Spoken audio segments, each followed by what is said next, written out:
Shivamogga police ಇಲಾಖೆ ಎಂದಿನಂತೆ ಜಿಲ್ಲೆಯ ಹಲವು ಕಡೆ ವಿಶೇಷ ಗಸ್ತು ನಡೆಸಿ 32 ಲಘು ಪ್ರಕರಣಗಳನ್ನು ದಾಖಲಿಸಿದೆ. ಶಿವಮೊಗ್ಗ ಎ ಉಪವಿಭಾಗ ವ್ಯಾಪ್ತಿಯ ಹೊಸಮನೆ, ಶರಾವತಿ ನಗರ, ಕುವೆಂಪು ರಸ್ತೆ, ಅಶೋಕ ರಸ್ತೆ, ಗಾಂಧಿ ಬಜಾರ್, ಟಿಪ್ಪು ನಗರ,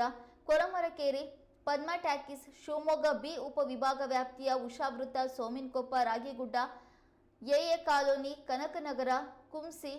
ಸಾಗರ ಉಪವಿಭಾಗ ವ್ಯಾಪ್ತಿಯ ಸಾಗರ ಟೌನ್ನ ಖಾಸಗಿ ಬಸ್ ನಿಲ್ದಾಣ, ವಿನೋಬ ನಗರ, ಜೋಸೆಫ್ ನಗರ, ಇಕ್ಕೇರಿ, ತ್ಯಾಗರ್ತಿ, ಆನಂದಪುರದ ಸಂತೆ ಮಾರ್ಕೆಟ್, ಕಾರ್ಗಲ್ ಟೌನ್ ಮತ್ತು ಭದ್ರಾವತಿ ಉಪವಿಭಾಗ ವ್ಯಾಪ್ತಿಯ ಜಿಂಕ್ ಲೈನ್, ಎಸ್ಎಲ್ಎನ್ಟಿ ರಸ್ತೆ, ಅಶ್ವಥ್ ನಗರ, ಬೊಮ್ಮನಕಟ್ಟೆ, ಹೊಳೆಹೊನ್ನೂರು ಟೌನ್, ಶಿಕಾರಿಪುರ ಉಪವಿಭಾಗ ವ್ಯಾಪ್ತಿಯ ಅಂಬಾಗೊಪ್ಪ, ಆನವಟ್ಟಿ ಬಸ್ ನಿಲ್ದಾಣ, ತೀರ್ಥಹಳ್ಳಿ ಉಪವಿಭಾಗ ವ್ಯಾಪ್ತಿಯ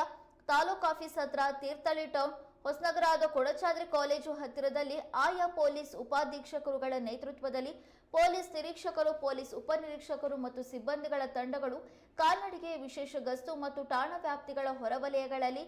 ಏರಿಯಾ ಡಾಮಿನೇಷನ್ ವಿಶೇಷ ಗಸ್ತು ಮಾಡಿ ಪಬ್ಲಿಕ್ ನ್ಯೂಸೆನ್ಸ್ ಮಾಡಿದ ಅನುಮಾನಾಸ್ಪದ ವ್ಯಕ್ತಿಗಳ ವಿರುದ್ಧ ಒಟ್ಟು 31 ಲಘು ಪ್ರಕರಣಗಳನ್ನು ದಾಖಲಿಸಿದ್ದಾರೆ.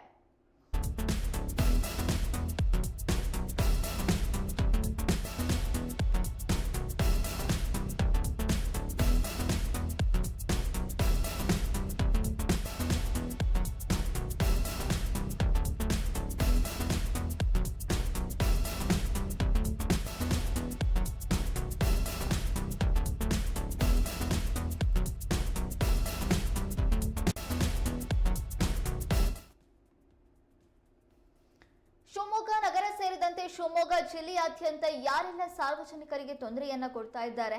ರಾತ್ರಿ ಹೊತ್ತು ಪಬ್ಲಿಕ್ ನ್ಯೂಸೆನ್ಸ್ ಕ್ರಿಯೇಟ್ ಮಾಡುವವರ ವಿರುದ್ಧ ಶಿವಮೊಗ್ಗ ಪೊಲೀಸ್ ಇಲಾಖೆ ಇದೀಗ ವಿಶೇಷ ಗಸ್ತನ್ನ ನಡೆಸುವ ಮೂಲಕ ಲಘು ಪ್ರಕರಣಗಳನ್ನು ದಾಖಲಿಸಿ ಎಚ್ಚರಿಕೆ ನೀಡುವ ಕೆಲಸವನ್ನ ಮಾಡಿದೆ.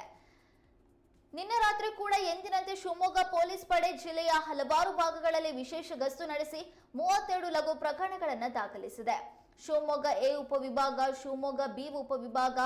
ಸಾಗರ, ಶಿಕಾರಿಪುರ, ತೀರ್ಥಹಳ್ಳಿ, ಸೊರಬ ಸೇರಿದಂತೆ ಎಲ್ಲಾ ತಾಲೂಕುಗಳಲ್ಲಿಯೂ ಕೂಡ ಆಯಾ ಉಪಾಧೀಕ್ಷಕರುಗಳ ನೇತೃತ್ವದಲ್ಲಿ ಗಸ್ತು ನಡೆಸಿ ಪಬ್ಲಿಕ್ ನ್ಯೂಸೆನ್ಸ್ ಕ್ರಿಯೇಟ್ ಮಾಡುವವರ ವಿರುದ್ಧ ಲಘು ಪ್ರಕರಣಗಳನ್ನು ದಾಖಲಿಸಲಾಗಿದೆ.